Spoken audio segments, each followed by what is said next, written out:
Hi, this is Dan Sullivan. I'd like to welcome you to the Multiplier Mindset Podcast.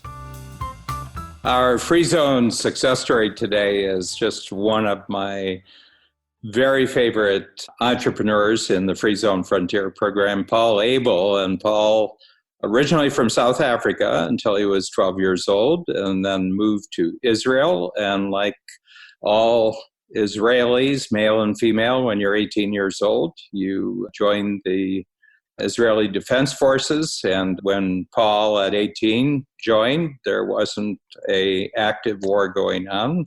Israel is a different part of the world, and they've got dangerous things going on around their country. So they have a steady thing that they have to keep track of every day, but he joined. And as Paul said, the reason I became a medic, I had a choice of which activity I wanted to go into. And he said, I chose medic because that's where all the nurses were.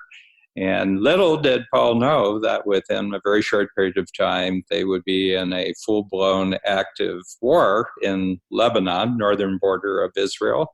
And he ended up at very young age, and because all the IDF soldiers tend to be very young, battlefield triage, which means he was the person who, when there were a lot of wounded, he would be the person to say, this person gets treated first, this person gets treated next, and everything else.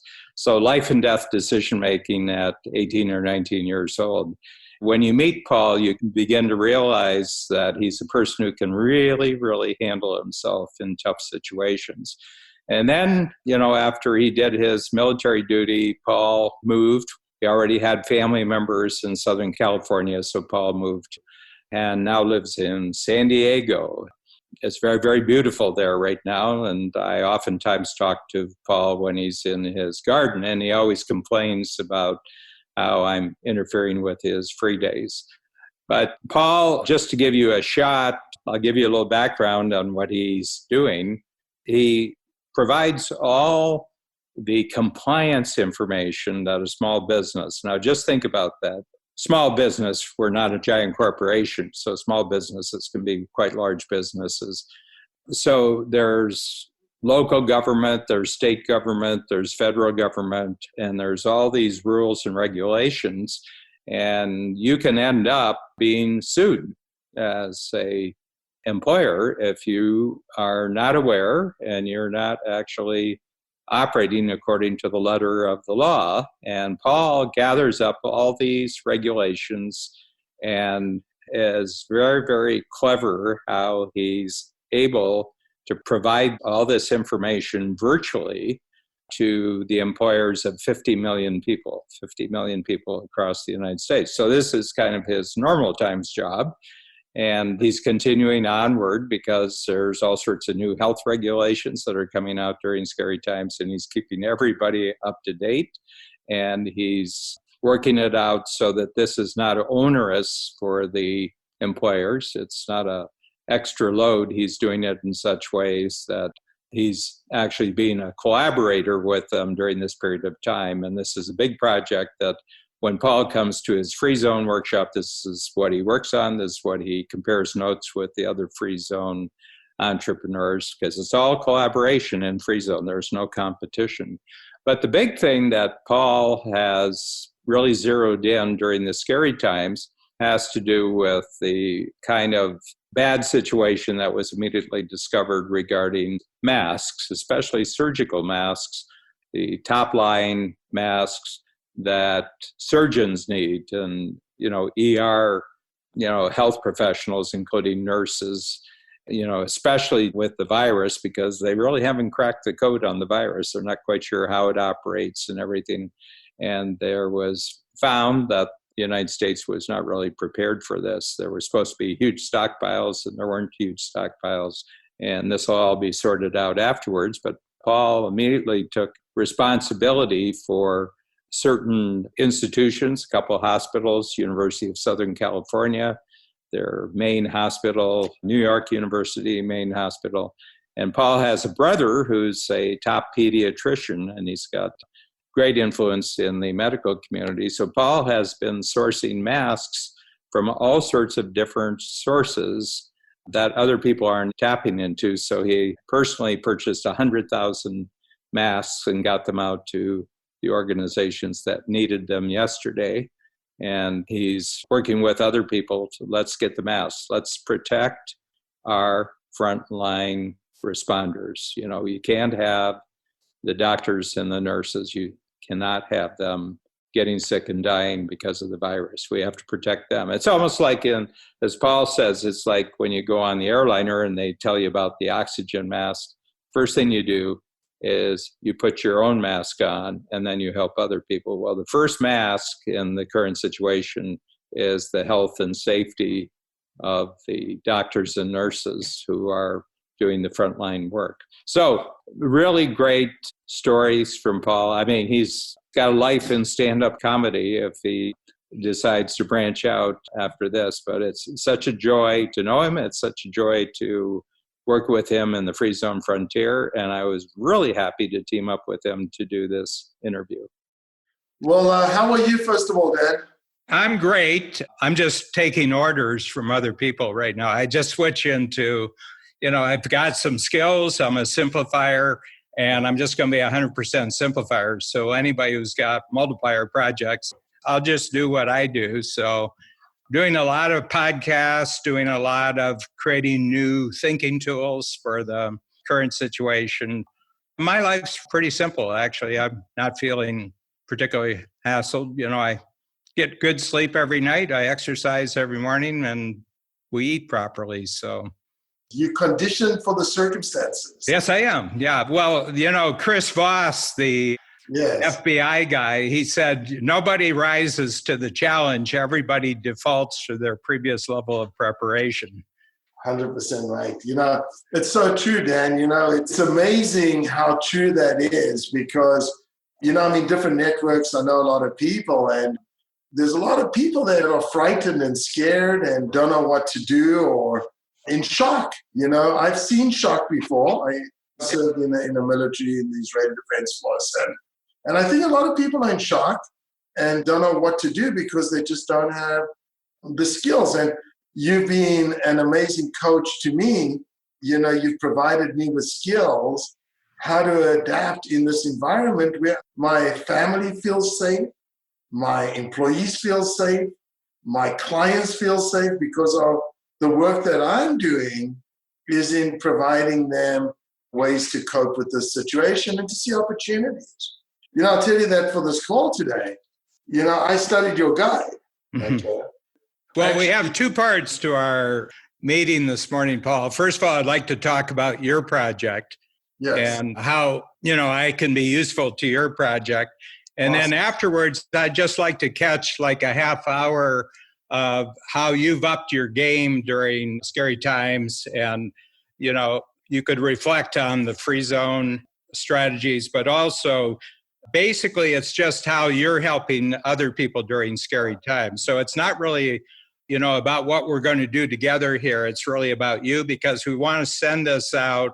You're one of our spotlight people, and I've got a list of people who are just doing unique things.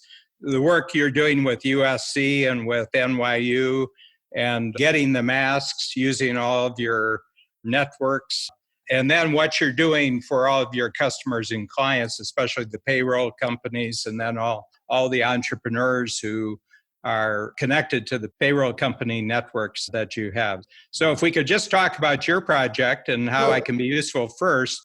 But Paul, one interesting topic in 2020 is that among entrepreneurs, there aren't a lot of entrepreneurs today who have military experience.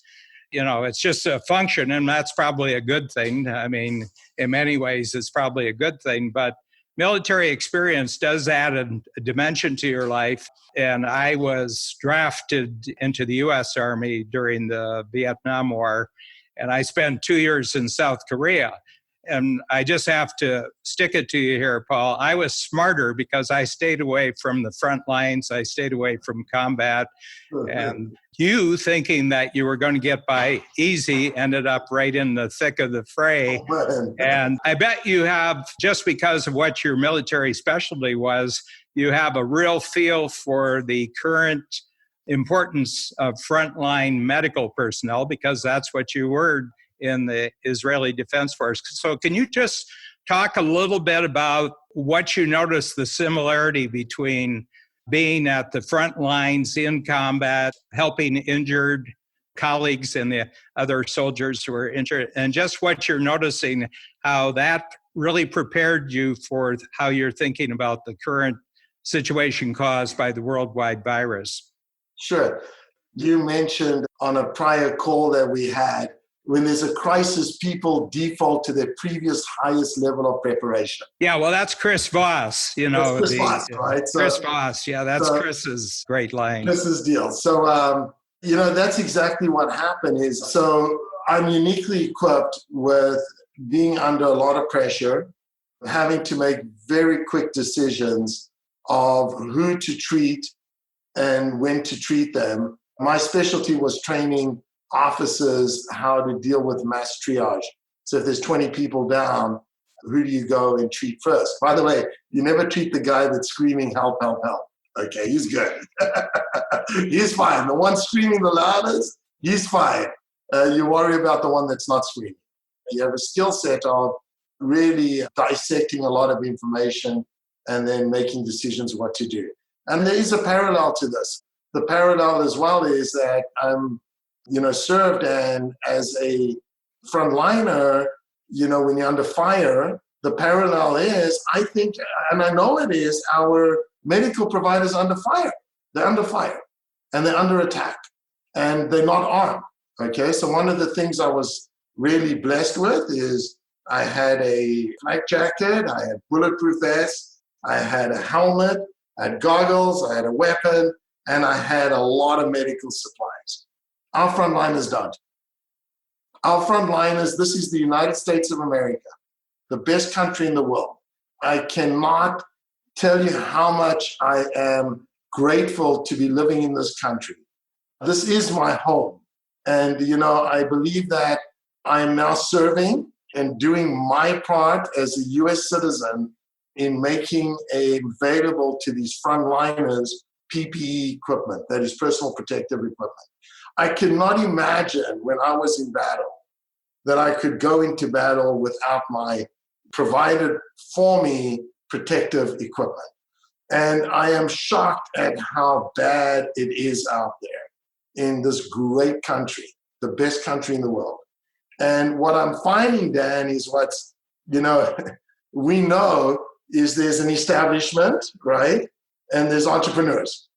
And the problem is the establishment has all the right intent. Amazing people, smart people. But the way they trained is bureaucracy. Get this form filled out and go and get this department to sign off on it. And no, I can't do this because I'll get fired. Okay. Whereas the world that we play in, Dan, we go through side doors, we go through back doors, we go through basements. When everybody's going through that front door, we're going through the back door. So that's another unique ability that we have as entrepreneurs. So I took my passion project is because I was a frontline. And I understand it. And it came very relevant when my brother is a fantastic physician in Orange County, California. He has multiple practices. You talk about an amazing physician, top of his game, and an entrepreneur. And very seldom do you find doctors that are amazing business people and amazing physicians at the same time. So he knew about this product that I developed, and this is 2 weeks ago now. Everything I'm telling you right now did not exist 2 weeks ago. And a product that I developed, and I'm in the safety business, in the OSHA business, and I help companies provide a safe environment for their employees. So I developed a kit. Now, keep in mind, Dan, I grew up in Israel and I was, born in South Africa and I'm international community. I saw this movie a month ago, okay? Because my friends in Israel and also some of them in Italy, a month ago, were dealing with this pandemic. So I knew it was coming. I saw it. So what I did is I developed a kit, and there's multiple postings. If you look behind me, it was basically an awareness kit, how to provide a safe environment for your employees during a pandemic. And again, going into creating something unique. If I look at your guide, a solution that is current, forget everything that you did in the past, create something that's relevant today. And what happened is I built these postings based upon CDC guidelines, but then I also bought 100,000 masks, okay, 3 weeks ago. And the intent was to provide an office or workplace visual aids in addition to first aid supplies. So if there's somebody that's not feeling well, there would be a disposable thermometer in the kit, which I still have. By the way, I have 100,000 of those right now if you need any. And basically tell that person to please take your temperature. Oops, I have a fever. Please put on this mask and go to the doctor. Little did I know that I had to change everything. It's not get your workplace ready. All of a sudden, we were in the game, okay? California shut down, New York shut down. Now, once again, I've seen this movie. So in Europe, and I saw it in Israel. So my brother, who has these practices, calls me up because he knew about what I'm doing, and he said to me, hey, I don't have masks. My doctors don't have masks. So of course I said to him, not a problem. My son recently graduated and he's at home here. Put him in the car and took a box of masks to my brother. So what turned out to be what was going to be a profit center, bloody good idea, you got to admit. It turned out to be, oh my God, these frontliners don't have masks. Now my brother's affiliated with Children's LA, and I get a call from the CEO of Children's LA. And he says to me, I need masks. So of course I'm going to donate masks, and we donated masks. All of a sudden this goes into the network, and I get calls from Cedars-Sinai, from NYU, and all these establishments. Now I am not making one penny on these masks. As a matter of fact, to date, I think we've donated 90,000 of those masks that we purchased and, made it available. Paul, I just want to make a little point here, because you and I have both lived long enough to know that if something exists, there's a reason why it exists. And we're showing the contrast here between bureaucracy and entrepreneurism, okay? And I just want to say the purpose of bureaucracy is so that in normal times, things are normal.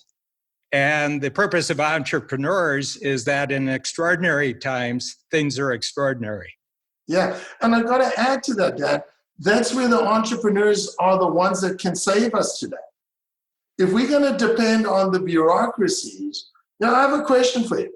If there's a shortage of masks to our first liners, to those doctors that are saving us, how's the money going to get distributed to all these people? Mm-hmm. How's that going to happen, right? So for those entrepreneurs listening to this, get creative.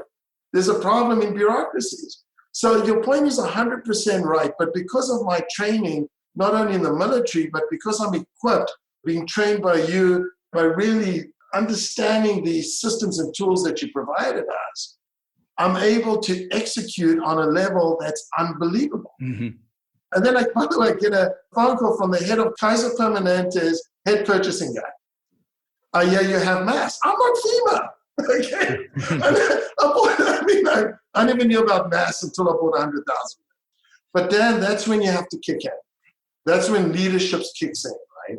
So what I did then is I go, okay, obviously there's a need for masks. And through my international network, I found out everybody was going to China to get masks.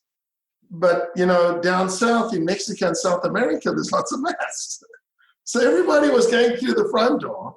And I happened to go and find, and this is through the safety business, not the medical. The guy that puts drywall up in your house has to wear a mask. Okay, it's called an N95 mask. So I went into all the safety suppliers in South America and procured product, and then basically made it available for the medical establishment. Mm-hmm. But what's happened out of this, Dan? I am now preferred vendor, my company, with all these medical institutions. Mm-hmm. Okay? Now, when this blows over, and please God, everybody's safe and life gets to normal, I have channels of distribution that I never had a week ago. Mm-hmm. And I'm going to be able to go and offer these institutions solutions to help them run their business. Yeah. You're in the Free Zone Frontier program. You're started in the 10 times program, and then you actually do both. You do both 10 times, and you do the Free Zone Frontier. But everybody, when they hear about the free zone, they said, well, what is the free zone that this particular entrepreneur is creating?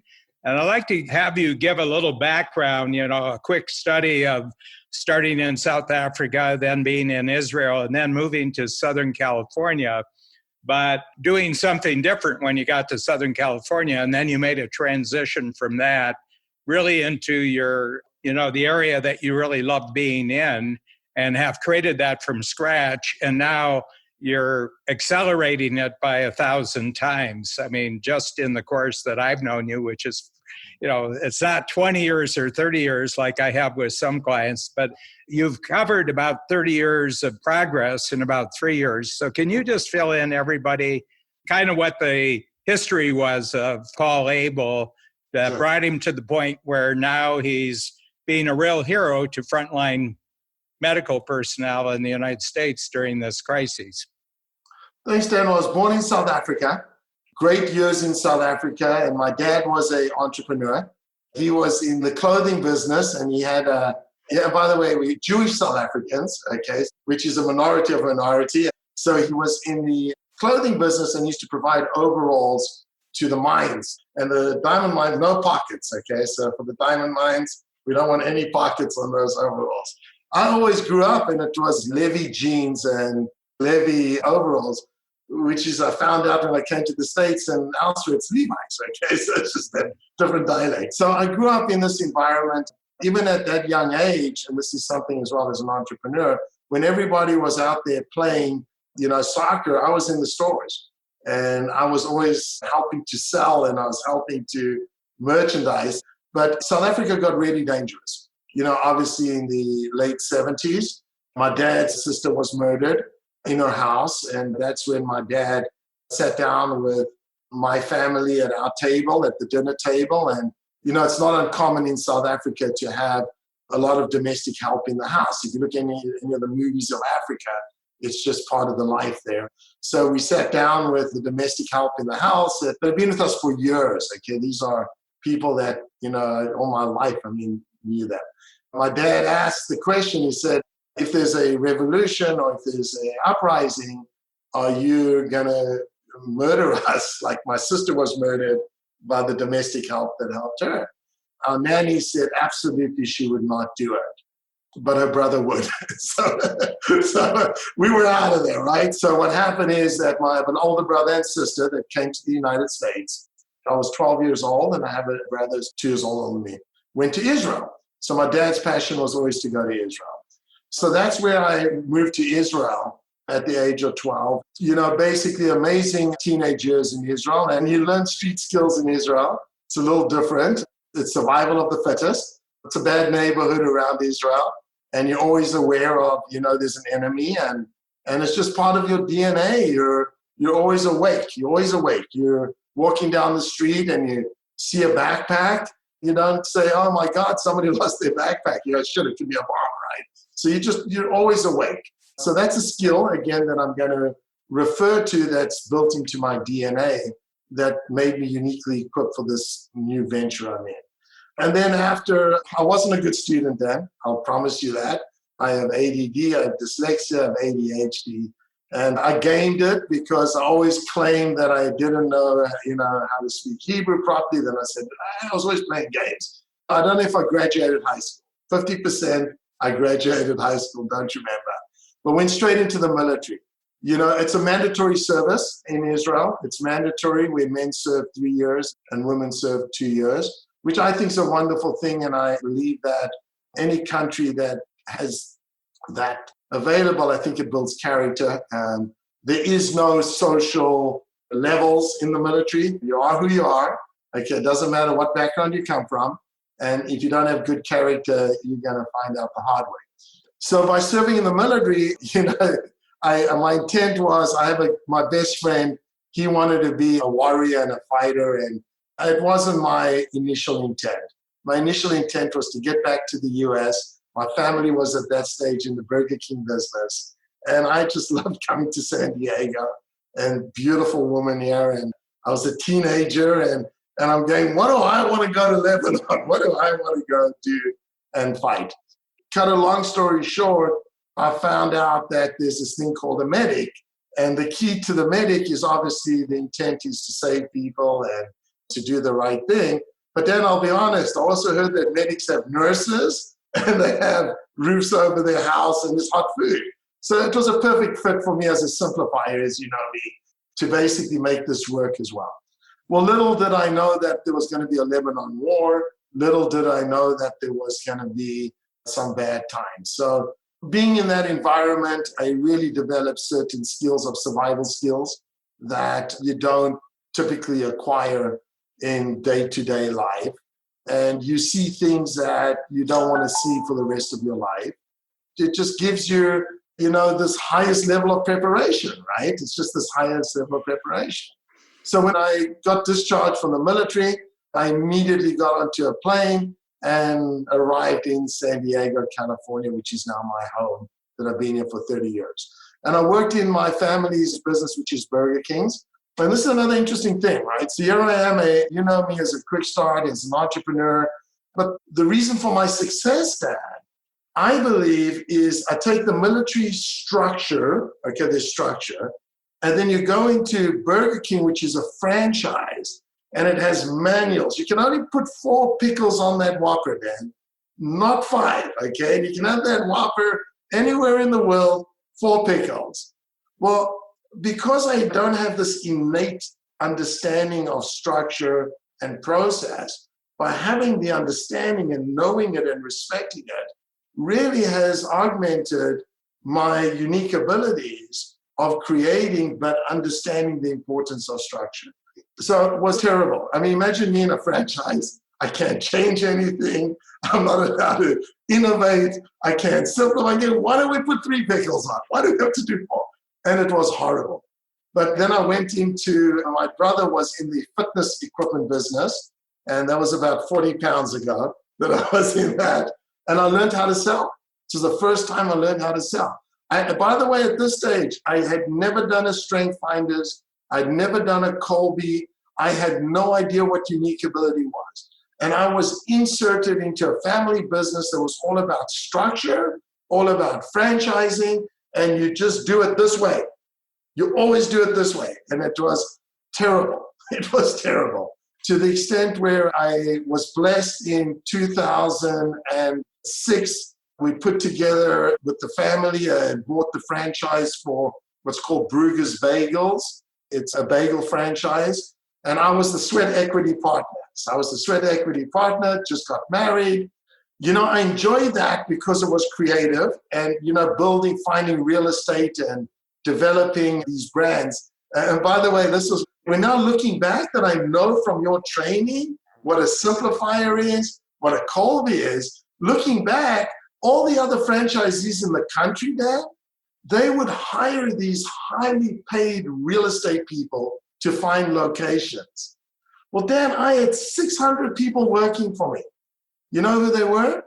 Starbucks. You see, Starbucks employs 600 real estate people. And I just sat down one day, I'm going, the same person that goes to Starbucks is going to want a bagel, right? Mm-hmm. So I basically simplified and put my bagel store. Very successful. Well, in Chicago, we have a second home in Chicago. Yes. And the town we live in has a Starbucks, and right next to it is a bagel. Yeah. So that was probably one of yours. That was the concept. So basically, I very fast found locations, right? And I collaborated, talk about collaboration, talk about who, not how, all the tools that I now know what they are, instinctively I was doing. So we built this business up, great business, and then all of a sudden, Dad, I don't know if you know about this Atkins diet. Do you remember the Atkins diet? Mm-hmm. Prior to the Atkins diet, there was the best diet in the world. Mm-hmm. The high-carb diet. Oh, my God. I was made for the high-carb diet. Eat pasta, eat bagels. Then Atkins comes out. And what was the Atkins diet? Do you remember it? Atkins is protein and fat. Protein and absolutely no carbs. Absolutely no carbs. And basically, so our sales plummeted. In addition, all my locations in San Diego were tourist locations on the beaches. And then 9/11 happened. And, that was a perfect combination of the first scary time that I've been in my life. that wasn't military. So I experienced a scary time when we had a thriving business that overnight just basically dissipated. One of the things about family businesses, it's amazing when everybody's making money, but it is not good. It is not a happy place to be when it starts bleeding. It's just something to reconsider. If you decided to go into business with a family member, think twice, okay? Just be family first, it becomes difficult. I got sick. I got really sick. I was having strokes. I went to the Mayo Clinic, and it all turns out is I was so not in my unique ability there that my body shut down. And I think that happens as well, is that if you're not, content with what you're doing, if you're not in your right place, I think you get sick. So I sat down with my wife, and, I'm so blessed to, be married to this wonderful person for 25 years this year. This was in 2006. I resigned my role as the managing member of the LLC that owned all these bagel stores, caused a lot of family friction. Basically, I was going to go back in the restaurant business. And I had an unbelievable location. I had this concept where it was like a delivery of chicken. And I sat down with my wife one day, I'm going, do I really want to be in this thing that I hate? I mean, I got sick. And I said, but honey, the banks will give me money for this. I've got money for this. I've got leases. And I had this concept and this idea of the pain that I experienced running this bagel business was employee related. It was all employee related. And I just found myself dealing with employee related issues and then always being in front of a labor board or some contentious environment because we always violated something or accused of violating some law. So what I did is basically, I took it upon myself to create a business, and the first part of the business is to inform employers of what they need to do and how to do it. And this is the crazy part. My first 10 products was a filing cabinet of lawsuits and fines.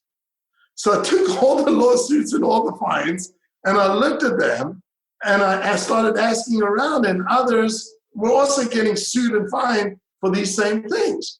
So I created products, I hired attorneys, I'm not a lawyer, hired attorneys, who's, right, all the who's, and I put together these fabulous do-it-yourself, easy-to-use solutions to help employers provide a safe environment for their employees, and at the same time avoid fines and lawsuits. Well, that was great, but the question is now you can have the best product in the world. How do you distribute it? How do you distribute it?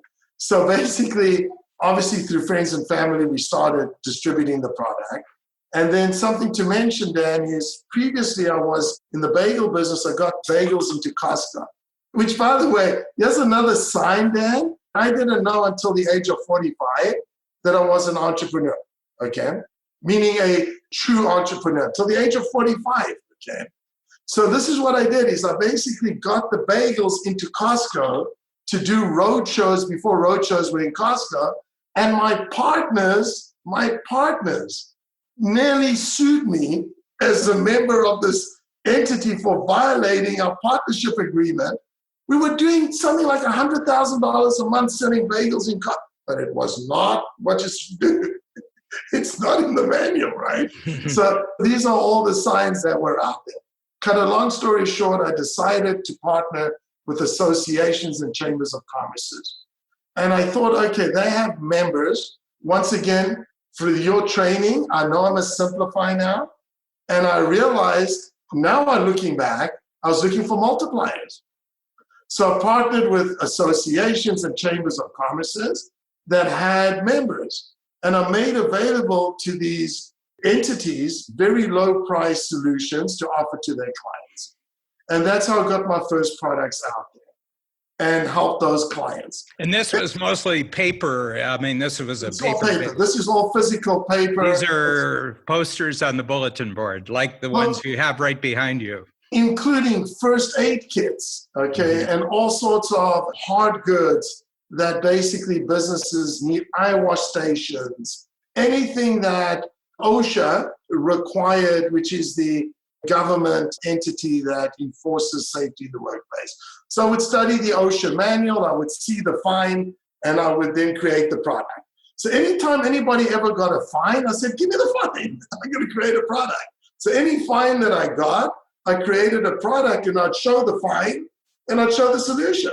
And it made it easy, right? Well, everything was great. We also had a website.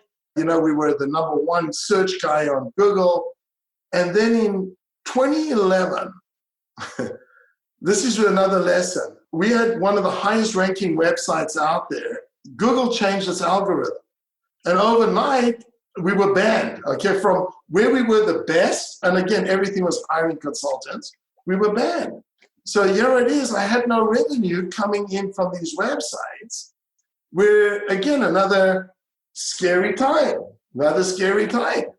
So we sat down and we said, okay, what else can we do?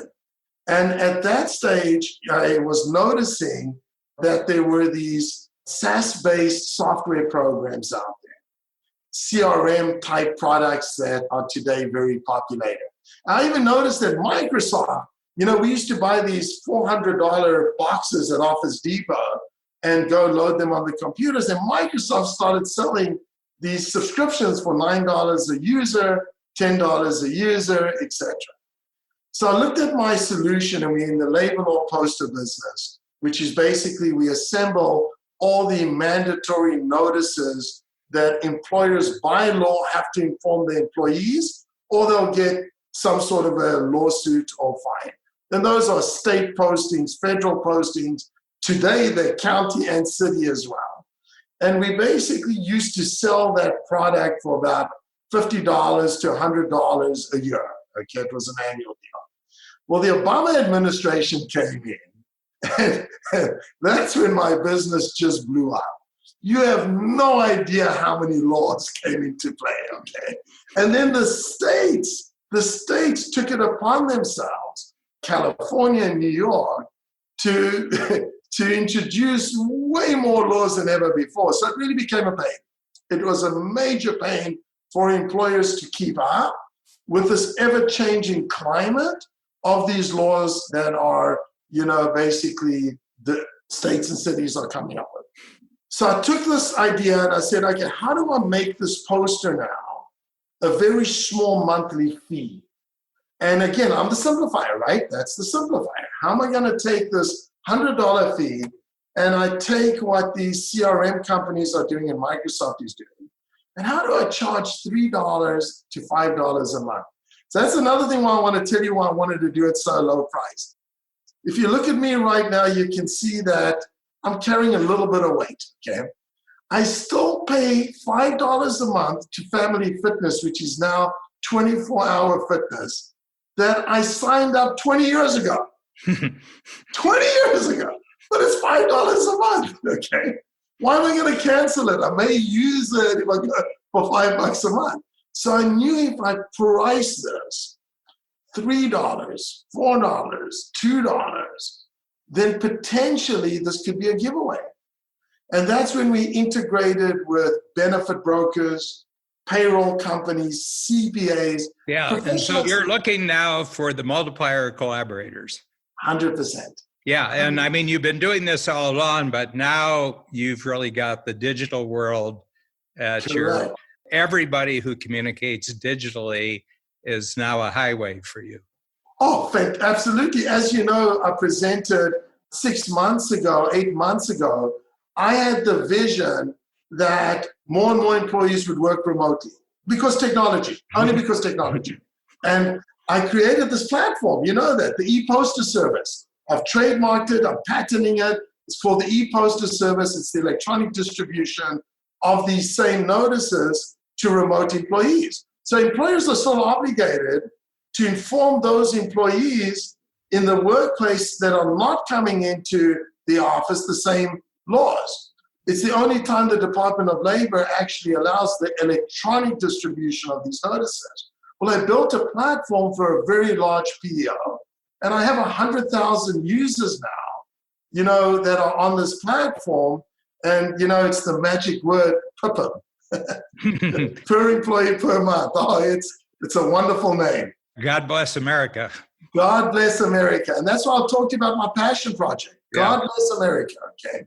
So we have 100,000 users. All of a sudden, the United States overnight has a remote workforce. I have a platform. And my platform is designed on the Amazon cloud that we can expand it. And then what I've done, so with my payroll clients and my benefit brokers, I'm making the platform free to all their clients. What we're doing is, Dan, we are building and we're expanding right now the platform, our engineers, to accommodate 20 million employees in the next 30 days. Why? Because the government, as of yesterday, started releasing mandatory notices. However, those mandatory notices are 30 days, 60 days, and 90-day lifespans. Nobody knows what the future is. We have a platform to disseminate all this information, made it available for free. Then at the end of this, I think I'll have 30 million people on this platform in the next 6 months for free. When everything slows down and people go back to work, which is the most important thing, people have to get back to work. Employers have to be sound financially. Hopefully, we'll have 10% stick on the platform. I'll have 2 million users paying me a small monthly fee every month, and good things will happen. So I'm looking at the future, again, looking at your training. The scary times. Scary times. And by the way, I've applied it, Dan, step by step. You know me well enough. Okay, I take your information, I get inspired, and you help me, but I paint by numbers. What you give me, I paint by numbers. And it's amazing the results that come out of it. So with that said, I have a very healthy business right now. Mm-hmm. Unbelievable. By giving away free stuff, Dan. Yes. Collaborations. Yeah. That's the free zone. Yeah. What a wonderful story. And the whole point is that you're creating short and you're planning long with this model. Yeah. Yeah. I mean, these collaborations, they'll remember you for the rest of their careers, these companies, and what you did to actually empower them, enable them to be a positive force in the life of their employees during probably the most difficult time that individuals have ever experienced during their lifetime. You know, I was on a call before and I said, I was born 2 weeks before the invasion of Normandy. I said, I was born in scary times. It left a mark about who I got to know as adults when I was a child, when I was a teenager. But we've gone about 75 years. I mean, you were in South Africa, which became a scary zone. You were in Israel, which by definition is a scary zone. But the whole point, there's a lot of people who are in their 20s, 30s, and 40s, and they've grown up in a realm of safety and security and comfort, and this is a real shock to them. There's got to be people who are calm, people who are confident, people who are capable to serve as role models right now. And I would say that 95% of them come from the entrepreneurial world. No doubt. And I can tell you, so going to my passion project, you know, I want to put 1 million masks on doctors' faces in the next 30 days. I personally, in my family, we're $100,000 into it. And we put over 100,000 masks on doctors' faces in the last 7 days. And how I've done that is I had this inventory that I was going to obviously provide to businesses. But how I've done that is another collaboration. So Dan, what you just mentioned is this entrepreneurial background. I know how to source it. Okay, I know how to source it. Everybody's looking in the wrong places. I know there's existing inventory sitting on shelves and everybody's just not looking in the right places. So I have this unique ability of doing that. But how I'm doing it, Dan, is again something that's interesting. Instead of my company being the hero, okay, I'm making my clients the hero. So what I'm doing is, you see my clients are in every single state. I have 1,000 distributors on my products. I have 1,000, between It includes payroll companies, PEOs, benefit brokers that are in these states. They are physically there. And I have access to these products.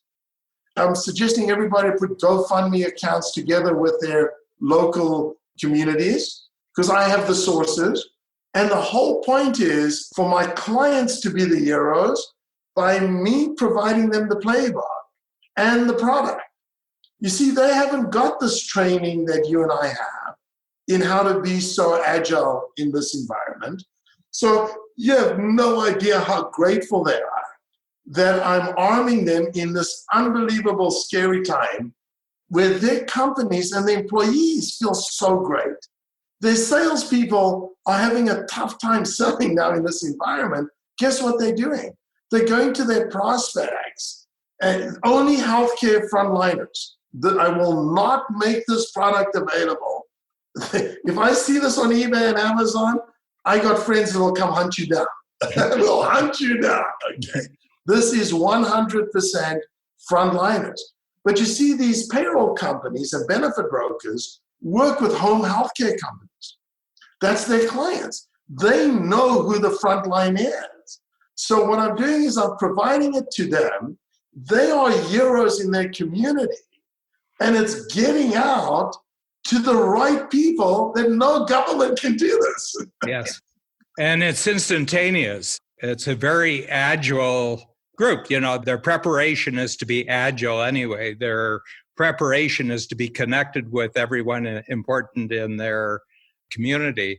So this is a marvelous story. But what we're going to do, Paul, we're going to edit this a little bit. We'll put in title slides, you know, where you've made some really important point, and we'll put that up. And then I'll probably be interviewed just to do some commentary on what you're doing, you know, because we're going to send this out to all the coach clients. We're going to send it out to our complete coach community, which includes active clients and those who are not active right now, but they want us to stay in touch with them. We're doing just zoners now. So every person that I'm interviewing, and one, I'm going to introduce the two of you, but I'm interviewing him tomorrow morning, and it's Stephen Poulter, and he's an IVF doctor, just joined Free Zone, 12 years in the program, and he's created this amazing communication platform, digital communication platform, which is called Lodestone. Last Thursday night, last Friday night, Thursday night, he had 2,000 OBGYN frontline physicians around the world. He had the number one key OBGYN physician in Wuhan in China, the number one and number two in northern and southern Italy, the ICU director from Long Island, where it's really ground zero right now. And what he does is he's got a platform that, first of all, notifies people that there's going to be a conference, digital conference. It surveys everybody about what the most important things are to talk about. It collates the surveys, establishes the agenda, and then he brings on the speakers who apply to the agenda that the audience has already determined they want to hear insights on. And then there's a chat room, and he's the moderator. Then afterwards, an AI program does data analysis. He does surveys during the conference. He's got a really great IVF clinic in Long Island, right on the North Shore. And Babs and I started working with him both on his clinic and also on this platform. And 8 years ago, we started working with him. I said, I hope you enjoy your clinic, but in the future, you're going to think of it as a hobby because this platform of yours is going to be the big thing. I got him to go to Carr Farrell, which is the number one IP firm in Silicon Valley for either startup companies or startup innovations. And I said, you're going to get total 100% control of this. Because, you know, the medical business and the hospitals and the universities and the societies are very murky, bureaucratic swamps. Oh. And I said, when they say that it's theirs, you're going to present them with the patent. So on Thursday, when he did his first survey, now he's done this over the years. I mean, he's had 20,000 people use this platform. but it wasn't a big deal. And all of a sudden, nobody can communicate with all these doctors. There's no other vehicle. He did OBGYNs on Thursday, and then he did in vitro fertilization doctors. And there's a lot of controversies about why they're being closed down, because they may not think that it's crucial, but the women who are pregnant really do think it's crucial, or not getting pregnant, they do think it's crucial. Anyway, 15 minutes before his first survey, the White House asked if they could have a speaker on. The previous administration, do you remember the person who was president but wasn't president for 8 years? He wouldn't allow any contact between any government official and this platform because they couldn't control the discussion. It's a free-form discussion. What people say is what they're going to say. Now he's considered the go-to source of information for the White House on how frontline doctors are responding to the crisis. And over the next month, he's going to do a special with every medical specialty that's involved with dealing with, and it's not just Americans, it's worldwide. Interesting, Dan. Something to think about. My brother, he's got the largest pediatric practice in the United States. There's 100,000 patients. He employs 60 doctors, and he's still independent and didn't sell out, to a hospital. We're doing Stephen tomorrow morning, so we're doing with him tomorrow morning what I'm doing with you, Paul, right now. He just signed up for Free Zone. I said, there's got to be a little bit of give here. Exactly. I think you're wonderful. I think you're a hero, but you're not quite real yet. You haven't taken on a fully formed human shape yet, and anyway, so he's in.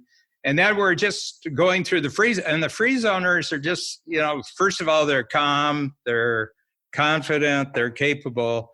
They're just defaulting to their previous highest level of preparation. Anyway, so we'll be back to you when we get this all packaged. And then any time you want me to join you on a panel or anything else, just let Eleanor know, and you have me at hello. So a couple of things on that. So what I'd want to do is on my passion project, okay? It's really a crisis, Dan, that these doctors don't have it. I have access to inventory. I'm 100,000 into it on my own money. I need a legal, no good deed goes unpunished. You know that, and I know this. So I need help on how to set up funding to go directly to the sources that are procured. I want no money in this. There's no profit. But I have the ability to save a lot of people today by making this happen. So I want to make sure that there's a legal structure, that nobody gets burned. And I want to be able to open this up where there's a GoFundMe to coach. And then we basically go and just get these freaking masks out to doctors tomorrow. I think that would be a wonderful thing for Coach to do as well. And if you can help me, I may need Richard Branson's plane to go freaking pick up shit for me in China. I'm going to need help with money, and I need help to make sure that there's a legal structure to make sure that next year, anybody looking back at this will never accuse me or anybody else of profiting. There's always bad people out there that are going to say that. And again, wisdom plays out like that. That's where you can help me. Yeah. One thing right off the bat, and we're doing it with Stephen Palter, is that there's a category where you're called a sponsor. Okay. It's not an investor. It's not a donor. It's a sponsor. Okay. And their payment is that they get named as being a sponsor during this period of time. For example, with Stephen, what you could have, let's say you give 1 million masks and it comes from thing, they are a sponsor who's giving these 1 million masks, So we're experimenting with that. We're a sponsor for 2 of his events. And we just wrote him a check, personally, and how it comes out, I don't really care. The definition of schmuck is really being redefined during these days, And I'm 100,000 on my own money. And we're 100 with Stephen on this, and I said, I don't know, what the. It's all good. It's good. Yeah. You know, when people talk about, well, how do you monetize? You don't think that way. No, you don't think that way right now. And it's bad for you to think that way. I mean, it's the 8th step. Yeah. Well, anyway, I'm going to call, he won't be the who will have the answer, but he'll be the who knows the who. And I'm going to call John Farrell, and it may take a day or two. Sure. And he's the IP lawyer. He did all the Facebook legals for Mark Zuckerberg when he was 19 years old. Gotcha. I would love that. And as a matter of fact, I want to patent my poster platform. Well, he'd be the guy who did it because he did the patents for Stephen's platform. That would mean a lot to me. It really would be. That'd be awesome. So I'd appreciate that. You know, the other thing is, you know, Joe Polish has all these connections as well. Yeah. You know, maybe there's something you can share with Joe, but I have the mass, I have the distribution, and I can get this in hands. You know who you should chat with if he's at home in San Diego is Matt Lair. He spends a lot of time in Israel. Anyway, I haven't talked to him for a while. Would love the connection. And again, I really believe if we don't get massive, by the way, I'm talking about the frontliners. I know. Do you know how many older people are going to die now because they don't have mass? Yeah. And I have access. I built this distribution network. Yeah, and I'll talk to Stephen Palter because Stephen is just one of the most connected physicians in the world right now. And I'll just ask him, you know, the two of you really have to have a chat. You know, everybody thinks I have all this confidence. I'm shit scared all the time. Yep. Well, I mean, I portray this. I'm freaking scared. Okay? I don't know what I'm doing 50% of the time, but it's working. Not showing it as a skill. That's the skill.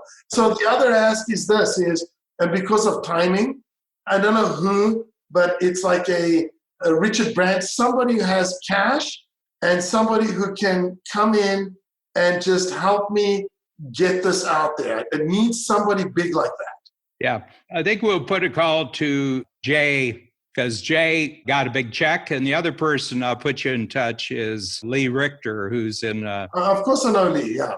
Have you talked to her about this? No. She's in a perfect position right now because she's helping out Stephen. She was on the Free Zone Zoom call on Friday, and she is a phenomenal connector. She knows where money is. She knows where I think a conversation with Lee would be. I love Lee. I mean, especially the part where he's sourcing the masks from all over the world. Correct.